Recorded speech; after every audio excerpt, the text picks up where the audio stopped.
Eu estou de volta conversando com Guido Juliano Martins Araújo e agora nós vamos falar de um negócio interessante, que para os pequenos produtores, vamos dizer assim, está todo mundo falando que foi excelente, mas para áreas grandes como a Amazônia, por exemplo, é um baita de um problemão. Nós vamos falar sobre as consequências socioambientais dessa interpretação que foi votada agora, que estava 5-5, né? Exatamente. E o juiz, como é que ele chama? Celso de Mello. Celso de Mello desempatou. E ele foi a favor dessa, vamos dizer, eu não diria dos pequenos, mas foi a favor de uma como é que fala? É uma nova interpretação. Uma nova interpretação do Código Florestal. Do Código Florestal, que veio aí aos trancos e barrancos, deixa 30, pega 50, deixa a área disso, pode desmatar aquilo, não pode. E agora, Guido? Antônio, para o Sul e Sudeste, esse voto do ministro Celso de Mello foi, na realidade, a salvação da lavoura. Porque imagine você, aquela pessoa que planta maçã, aquele pequeno produtor do sul do país, planta uva e outros frutos, morango. São terras pequenas, exatamente. São chácaras, coisa pequenininha. Exatamente.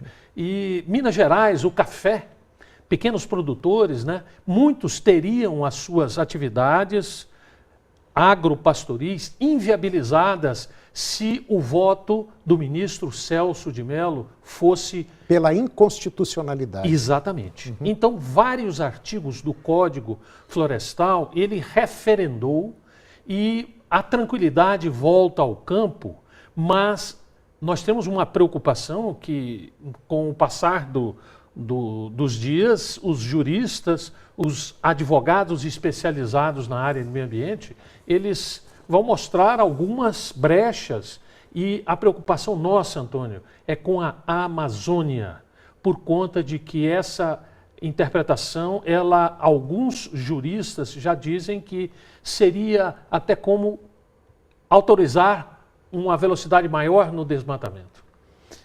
Muita gente às vezes encontra na rua e fala o seguinte: vocês estão muito preocupados com o meio ambiente. Saiu resultados aí que a área agricultável no país hoje é de 7 pontos, quase 8%, né? 7,8%. É muito pequeno em relação ao tamanho do Brasil. Só que tem um pequeno detalhe: o Brasil é enorme. E nós precisamos de uma área enorme como a Amazônia para fazer chover aqui em Goiás, em São Paulo, no Mato Grosso e outras regiões. Então, se entrar para valer um desmatamento, como muita gente imagina, pode ter certeza absoluta, nós não vamos ter água no futuro próximo.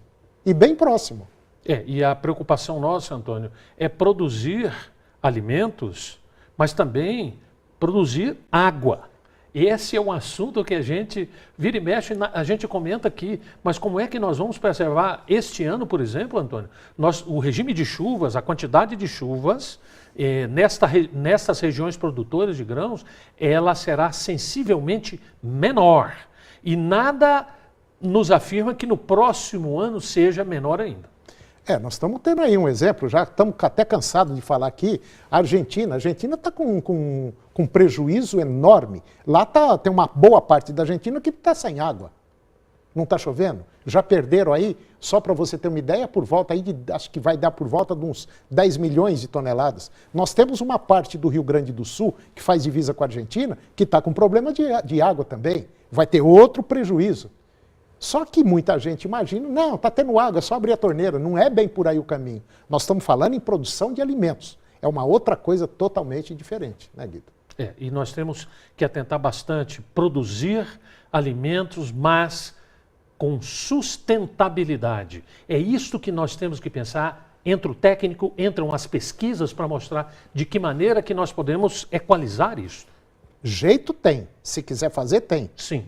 Um dos eventos que vai ter agora na Embrapa, até eu fiz uma entrevista num dos blocos aí, a Expotec, você pode ir lá, que tem tecnologias que vai mostrar uma série de coisas de preservação do meio ambiente e também de produção.